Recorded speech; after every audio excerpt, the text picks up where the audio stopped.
மாவட்டத்தின் சுருக்கமான வரலாறு பற்றி காண்போம். வேலூர் மாவட்டத்தில் உள்ள அரக்கோணம் வட்டத்தில் தொல்லியல் ஆய்வாளர்களால் பழைய கற்கால கருவிகள் பல கண்டெடுக்கப்பட்டுள்ளது.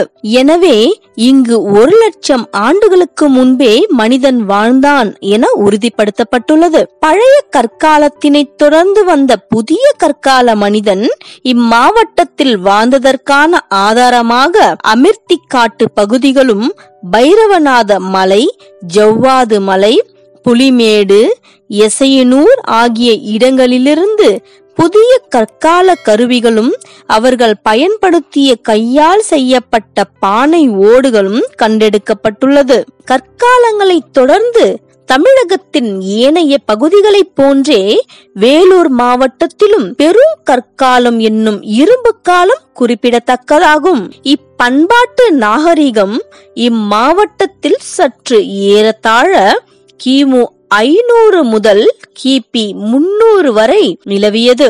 இப்பண்பாட்டு கால மனிதர்கள் இம்மாவட்டத்தில் புலிமேடு, அப்புக்கல்லு, ஊசூர், கரிவேடு, நத்தம், திருப்பத்தூர், பைரவநாத மலை, அரியூர், காவனூர், திருமணி, மலையாம்பட்டு, கல்லேரி மலை, அதினாவூர், கரிக்கந்தாங்கல், நத்தம், புதூர், வேப்பூர், ரங்கசமுத்திரம் மற்றும் 100க்கும் மேற்பட்ட இடங்களில் வாழ்ந்ததற்கான தடயங்களும் பண்பாட்டு எச்சங்களும் கிடைத்துள்ளன. கிபி 3ஆம் நூற்றாண்டு முதல் கிபி 6ஆம் நூற்றாண்டு வரை இம்மாவட்டத்தில் வரலாற்று தடயங்கள் ஏதும் அறிய இயலாத இருண்ட காலமாகும்.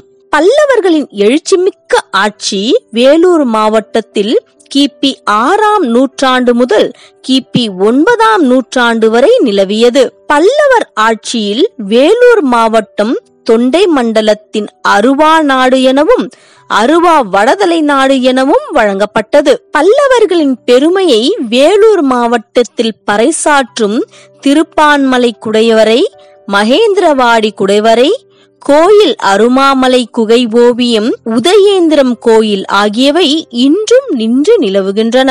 இவைகளையன்றி அம்மன்னர்கள் வெட்டிய பல்வேறு கல்வெட்டுகளும் வெளியிட்ட காசுகளும் செப்பேடுகளும் வரலாற்று அறிஞர்களால் வெளிக்கொணரப்பட்டுள்ளன. மாமண்டூருக்கு பாலாற்றிலிருந்து வாய்க்கால் வெட்டப்பட்டது காவேரி பாக்கம் ஏரி பல்லவர்களால் வெட்டப்பட்டதாகும். பல்லவர் ஆட்சியினை தொடர்ந்து வேலூர் மாவட்டம் சோழர்களின் ஆட்சிக்கு உட்பட்டது. சோழர்கள் காலத்தில் வேலூர் மாவட்டம் ஜெயங்கொண்ட சோழ மண்டலம் என்ற மண்டலத்தில் அடங்கியிருந்தது. கிபி 9ஆம் நூற்றாண்டின் இடைப்பகுதி முதல் கிபி 13ஆம் நூற்றாண்டு வரை இப்பகுதியில் சோழர்களின் ஆட்சி நிலவியது. பெரும்பாலான சோழர்கள் ஆட்சி காலத்தில் வேலூர் மாவட்டம் சோழ பேரரசின் வட எல்லையாக அமைந்திருந்ததால் பேரரசின் போர்முறை உட்பட முடிவுகளை மேற்கொள்ளும் ஒரு அரசு பிரதிநிதி இப்பகுதியில் இருந்து கொண்டே இருந்திருக்க வேண்டும். சோழர்களின் ஆட்சியில் இம்மாவட்டத்தில் கழனிப்பாக்கம், மேல்பாடி, திருவலம், திருப்பார்கடல், களத்தூர், காவேரி பாக்கம், ஒழுகூர், வளையாத்தூர், குடிமல்லூர், தேவதானம், சோழவரம், எசையனூர், சக்கரமல்லூர், வேப்பூர், திருமால்பூர் ஆகிய ஊர்களில் சோழ மன்னர்களால் கோயில்கள் கட்டப்பட்டன. பராந்தக சோழ மன்னன் காலத்தில் வேலூர் மாவட்டத்தின் பல்வேறு ஏரிகள், தூம்புகள், பாசன குளங்கள் ஏற்படுத்தப்பட்டன. இம்மன்னன் காலத்தில் திருப்பார்கடல் என்ற ஊரில் உள்ள கரபுரீஸ்வரர் கோயில் கல்வெட்டுகள் சோழர்களின் ஆட்சியில் இருந்த வாரியங்களை பற்றியும் அவற்றின் பணிகளை பற்றியும் குறிப்பிடுகின்றன. சோழ பேரரசின் ஆட்சி வேலூர் மாவட்டத்தில் கிபி 1279 வரை நீடித்தது. பல்லவர் மற்றும் சோழர்களின் காலத்தில் இப்பகுதியில் இராட்டிரகூட மன்னர்கள் மற்றும் சாளுக்கியர் கல்வெட்டுகளும் உள்ளது குறிப்பிடத்தக்கது. சோழர்களின் ஆட்சியை அடுத்து வேலூர் மாவட்டம் கிபி 13 மற்றும் 14ஆம் நூற்றாண்டுகளில் சம்புவராயர்களின் ஆட்சிக்கு உட்பட்டது. சம்புவராயர்களின் ஆட்சியில் இப்பகுதி படைவீடு ராஜ்யம் என வழங்கப்பட்டது. இம்மன்னர்களின் ஆட்சி கிபி 1363 வரை நிலவியது. சம்புவராயர்களின் ஆட்சியை அடுத்து வேலூர் மாவட்டம் கிபி 1363 விஜயநகர பேரரசின் ஆட்சிக்கு உட்பட்டது.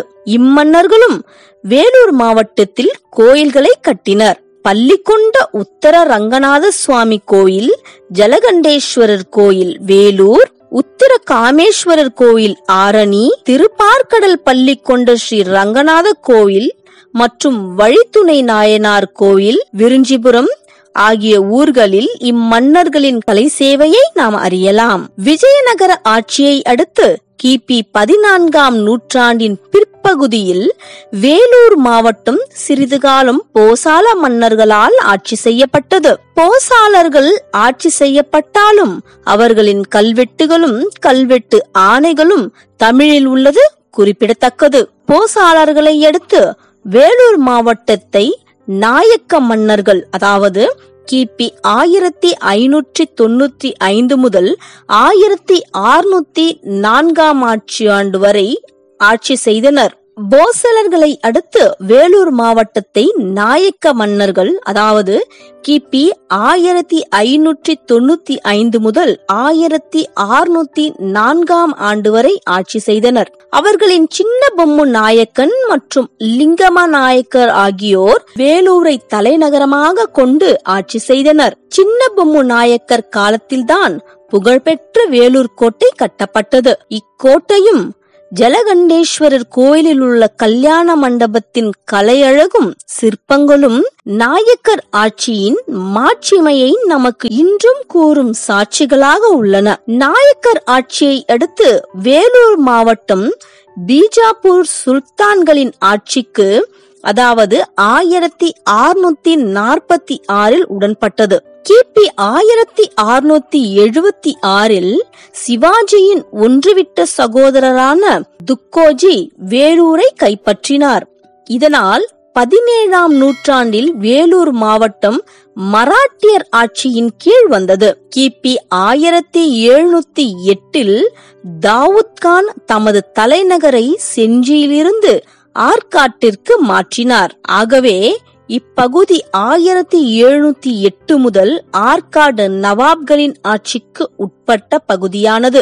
ராபர்ட் கிளைவ் 1751 ஆற்காட்டை கைப்பற்றி ஆற்காடு நவாப்களின் போர்வையில் கிபி 1801 வரை ஆங்கில ஆட்சி நடைபெற்றது. கிபி 1801 கர்நாடக நவாப்களின் முழு உரிமையும் ஆங்கிலேயர்களால் பறிக்கப்பட்டு சித்தூர் மாவட்டத்தின் ஒரு பகுதியாக வேலூர் மாவட்டம் இருந்து வந்தது. கிபி 1911 சித்தூர் மாவட்டம் இரண்டாக பிரிக்கப்பட்டு சித்தூர் மாவட்டமும் வட ஆற்காடு மாவட்டமும், அதாவது இன்றைய வேலூர் மாவட்டம் தான் உதயமானது. கிபி 1801 ஸ்ட்ராட்டன் என்பவர் இம்மாவட்டத்தின் முதல் ஆட்சித் தலைவரானார். அதன் பிறகு 1828 வட ஆற்காடு மாவட்டத்திலிருந்து தெலுங்கு பேசும் மக்களை கொண்ட கங்குந்தி ஜாமீன் பிரிக்கப்பட்டு